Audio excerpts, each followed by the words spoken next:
I'm pretty effective.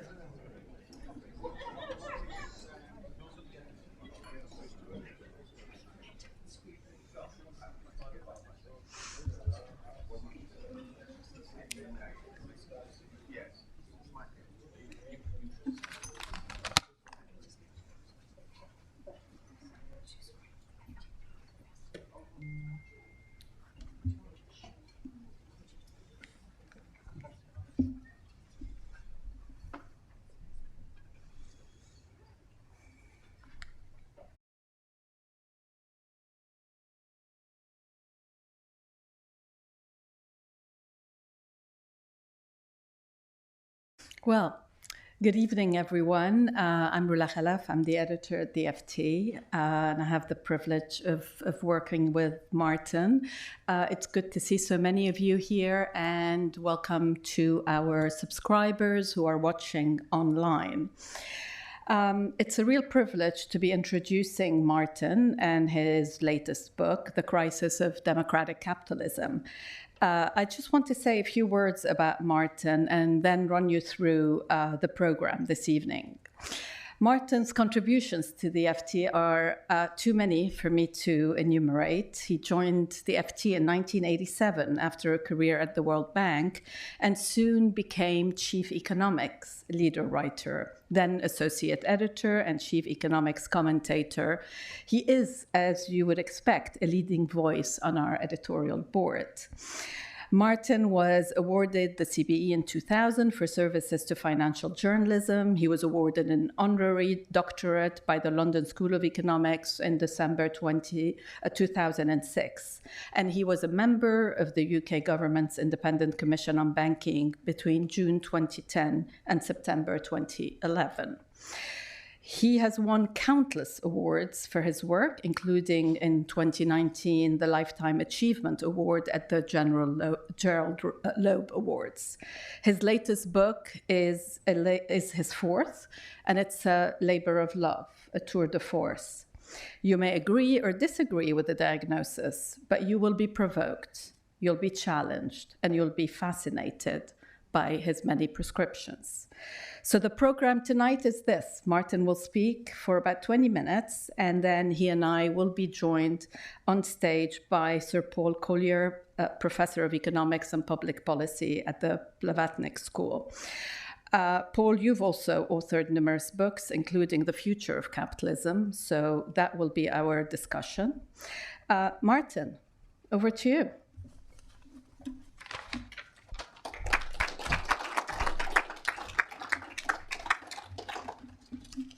So first of all, thank you for the warm introduction, Rula, and thank you for everybody who came here to this discussion. And this being me, I'm going to give a proper lecture. So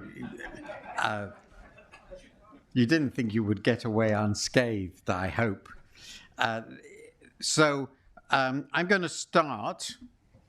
I think there is. Does it work? Yay. So this is the book. There are two covers, interestingly. The US and UK editions are identical except the covers. And I've not been able to work out why this is the case. Stuart will probably explain. But the UK cover, like on the last book, is better. So, and so this is the cover, and this is where I will start. Because when I started writing this book, I did a lot of reading, including on where I started intellectually in my life, which was on ancient Greek. I like to joke that I may be among the last professional economists who is not actually Greek, who has actually read Homer in Greek. So, however, I have not read all of Aristotle, but I have this wonderful quote, which somehow sets up what I want to argue better than any other quote. It is clear then that the best partnership in a state is the one which operates through the middle people, and also that those states in which the middle element is large and stronger, if possible, than the other two together, by which he meant the upper class, the aristocrats on the one hand and the poor on the other, or at any rate stronger than either of them alone, have every chance of having a well-run democratic constitution. And my second quote is the motto for my book, and perhaps for me as a person, which comes from the Temple of Apollo at Delphi. And as of course you all know, it is mer than agan, or never too much. So as those of you who've read my article 10 days ago in the FT weekend, and there will be a little overlap with this lecture, I'm going to start because it explains best why I got emotionally engaged with this in 2016. I think it's pretty obvious why. Explains my history and why this subject has such personal meaning for me. In 1937, my father left Vienna for England on his own. His immediate family managed by a miracle to escape to Palestine in 1939. Their wider family was stuck in Poland, and with the exception of just one young woman, perished in the Shoah or Holocaust. In May 1940, my mother's father, a self-made Jewish fish merchant, hijacked a trawler in order to take his family to England as German armies poured across the Dutch frontier. He was one of 9 brothers and sisters. He asked all his brothers and sisters to join him with their families. None came. Their families also all perished in the Shoah. I'm not certain of the numbers, but roughly between 40 and 50 of their aunts, uncles, and cousins were killed. This was, of course, the result of the collapse of civilized order in the interwar years in Europe. There were many reasons for this collapse, but one of them surely was economic collapse, and particularly in the case of Germany, the devastating impact of the Great Depression. And my realization of this was one of the reasons why I first became interested in the economics at Oxford. If people cannot gain a decent standard of living, a peaceful and stable democratic order becomes increasingly hard to sustain. This is why the theme of this book, which I began just as Donald Trump became president of the US and we were seized by the Brexit campaign, matters to me. I'm not saying that what happened then will happen again, but I am saying that was never assumed the stability of a civilized democratic order. So let me start with talking about what is called by Larry Diamond, the great scholar of this in Stanford, the democratic recession. In a liberal democracy, a democracy characterized by individual civil rights, the rule of law, and respect for both the rights of the losers and the legitimacy of the winners, fair elections determine who holds power. Attempts by a head of government and state to subvert the election or overturn the vote are treason. Yet that is clearly what Donald Trump attempted to do both before and after last year's presidential election. He failed. It's actually the year before last now. He failed. Decent and brave people ensured that. But to this day, despite the losses in the midterms, Trump has largely continued to hold the loyalty of his party's base. It is perfectly possible, moreover, that his successor will be worse, because he's a more ruthless and organized would-be autocrat. And I use the preposition he deliberately. Meanwhile, conservative stalwarts such as Liz Cheney have been defenestrated. Her crime, stating that Trump's big lie, that the outcome of the election was a big lie, is a big lie. Trump is, alas, not alone. Freedom in the World 2021 from the independent US watchdog Freedom House, published in February, reported a 15th consecutive year of decline in the health of liberal democracy. The democratic recession noted by Larry Diamond of the Hoover Institution, I've cited already, about 15 years ago, is now close to a democratic depression. This decline occurred in all regions of the world above all in the democracies that emerged after the Cold War and in the developing countries at that time.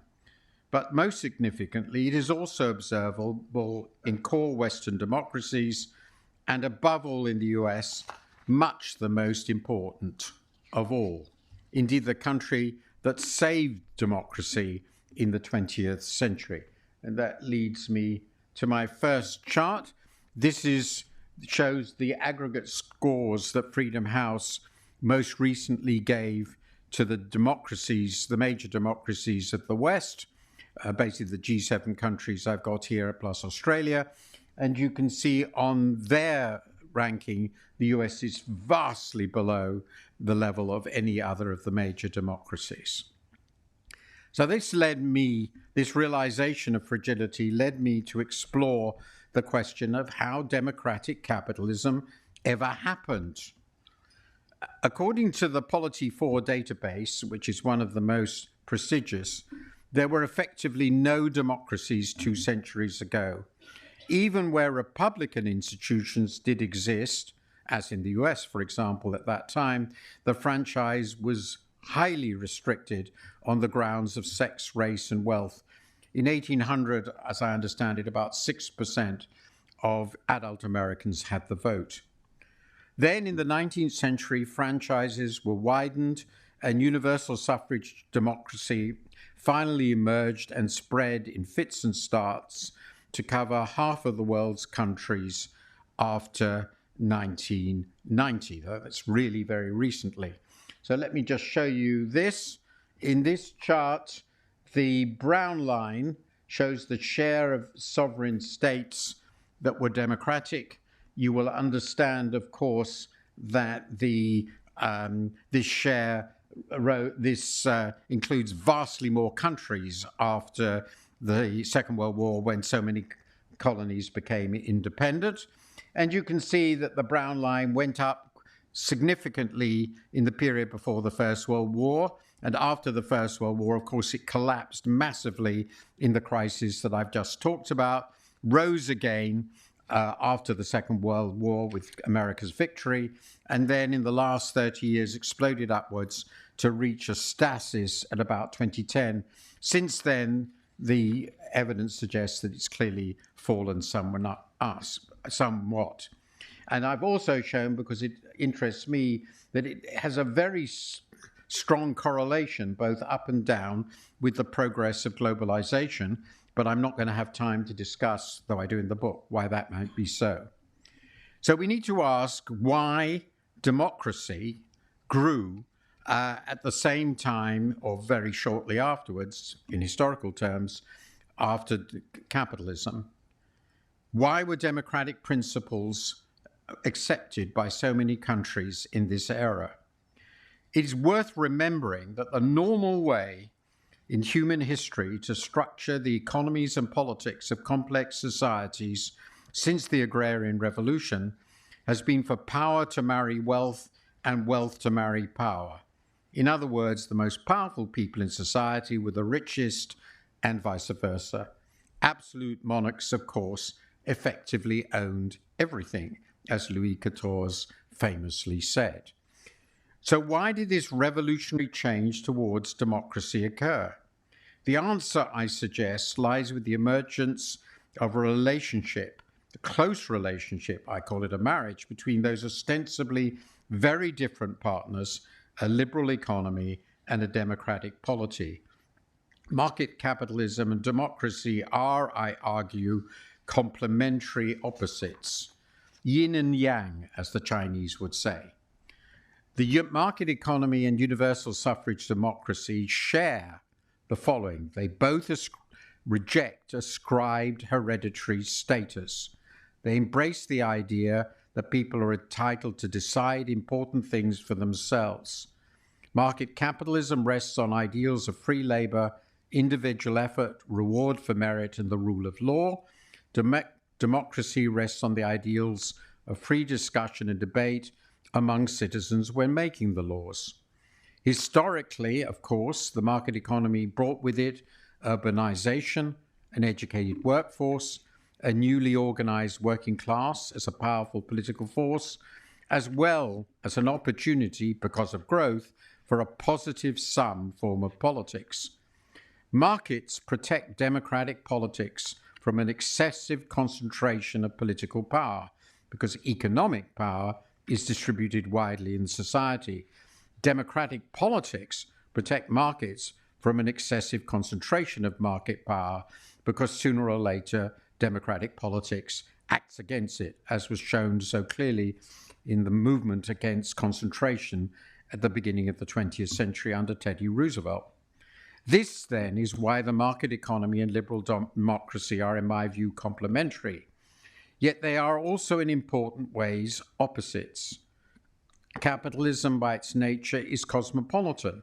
It seeks opportunities across the world. The democratic state, like all states, is territorial. The market is the domain of exit, in Hirschman's famous phrase, while democracy is the domain of voice. The market economy allows for very high levels of inequality. Democracy is inherently, at least in principle, egalitarian. One person, one vote. Tensions between capitalism and democracy will inevitably emerge. And, central to my argument, if the economy fails to serve the interests of the majority, the sense of shared citizenship will fray and populist demagogues will emerge. And the person who warned about this most convincingly and in the way that I found most salient was, of course, Plato in the Republic. He knew a lot about democracy, which he hated. Populism is not, and I have a long discussion of that in the book too, populism is not necessarily lethal for democracy, so long as it takes the form of a justified, even fruitful hostility to elites. The elites need that hostility and often deserve it. But too often it morphs into hostility to pluralism, which is an essential element in any true democracy. You have to accept people who disagree with you. Otherwise, it's not a democracy. Democracy can then be transformed, indeed frequently is, into a plebiscitary dictatorship and ultimately a dictatorship tout court, in which the dictator claims that le peuple, c'est moi. There are some wonderful quotes from Trump on exactly those lines. Alternatively, the concentration of wealth that emerges in the economy may lead to outright plutocracy, as wealth is once again transmuted into power. Indeed, it is quite possible, even frequent, to have both predatory autocracy and corrupt plutocracy in uneasy tension. I can give you plenty of examples. So what has gone wrong in today's democracies? Large rises in inequality and the deteriorating prospects of the old, respectable working and middle class in core democracies have played a crucial role in breaking the foundations. The fear of downward mobility has created status anxiety and political cynicism. These have then been diverted by skilled propagandists into cultural and racial resentments, especially in ethnically diverse societies. Those resentments have, in my view, been greatly aggravated by the emergence of a class of university-educated clerics who are dedicated to a progressive and also divisive cultural and racial politics. The identity army of the left clashes with the majoritarian identity army of the right. And the emergence of the new media have facilitated these trends, but in my view, and I discuss this at length, have not created them. So a big question is what happened to create this status anxiety, as I've called it, especially in people who did not go to university. In the long run, I believe the important phenomena have been economic, deindustrialization, rising inequality, and falling productivity growth, though I also have a lot to say about the salience of immigration as an issue. So let me just start with another chart. This just shows the rate of growth of productivity. So this is, I think, the single most important chart in a sense, and it shows that over a very long period, there has been a dramatic decline in the rate of growth of productivity in our societies. And that, of course, essentially determines the rate of growth GDP per head. There's been a particularly dramatic decline in the UK in the recent past, but it's pretty well everywhere in the last decade, even in the US. So that's the first huge problem. And the second huge development is this one, which is deindustrialization. So this shows the shares of industry in civilian employment ranked by decline in shares, with the biggest declines, interestingly, people don't know this, in Germany, France, and the UK, but also very large in the US. So a whole way of life, which created, I think, a lot of the pressure for modern democracy, simply has disappeared, most of it due to the transformation of productivity. As Raghuram Rajan argued, easy credit papered over these trends, but that blew up in the financial crisis. The scale and visibility of this crisis and subsequent rescue of the banks and bankers convinced many people that the elite was both corrupt and incompetent. And this is probably the most important chart explaining what I think has been going on.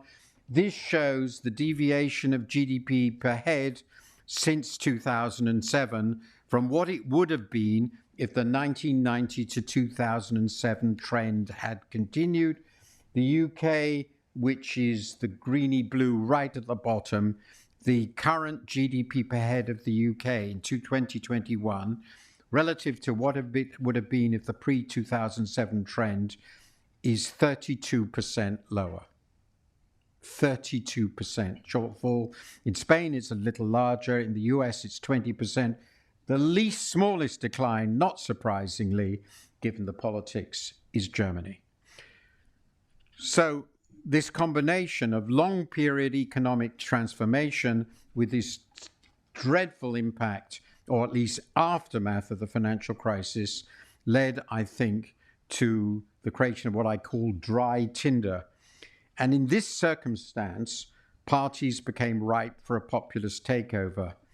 But in truth, what happened discredited the establishment in both parties, in both major parties in the US as it did in the UK. The shift towards skill-intensive sectors and technologies, deindustrialization, which I've discussed, globalization, the rise of China, were the product of powerful economic forces, irresistible in many ways. Yet there is also substantial evidence shown in my book of the emergence of rentier capitalism, with declining competition, rising monopoly, and unbridled self-seeking by many of those in charge. Furthermore, the role of money in politics, especially in the US, has dramatically eroded the tax base and the effectiveness of regulation. There is much evidence, too, that the policy preferences of most Americans are put aside in favor of those in elite positions. This is plutocracy in action. It's no wonder people are cynical about politicians. They are thought to be for sale, and they are. So now let me talk about democratic capitalism in today's world before I finish. Branko Milanovic argues that capitalism is alone. It has won. No other credible system for organizing production and exchange in a complex modern economy now exists. Yet what sort of capitalism has won? Is it what Milanovic calls liberal capitalism and I call democratic capitalism? Or is it to what he calls political capitalism and I call authoritarian capitalism? There are in fact two forms of the latter. The most common version today derives from a hostile takeover of democracies from within. The would-be autocrat eats out democracy from inside it, usually starts as a populist demagogue. Features of such regimes include a narrow circle of trusted servants, promotion of members of the family, and personal power ministries that are personally loyal to the leader. Plutocrats may find it necessary to support the gangster in charge. Ultimately, however, they survive only as his cronies. The other and much more important challenger is bureaucratic authoritarian capitalism, or communism in its current form. A communist bureaucracy operating a capitalist economy can be self-disciplined, long-sighted, technocratic, and rational. But bureaucratic capitalism also suffers from the vices of authoritarianism, especially the powerful tendencies towards corruption and crony capitalism. Those failings damage both the economy and political legitimacy. Xi Jinping's anti-corruption derives from his conviction that this is so, and I suspect he is right. Bureaucratic authoritarian capitalism is, however, a significant challenger to our Western version. But we must not despair. Autocracies are terrible systems. They do not have a structure of accountability. They do not have open debate. They cannot ensure the peaceful transfer of power, and they cannot generate the rule of law.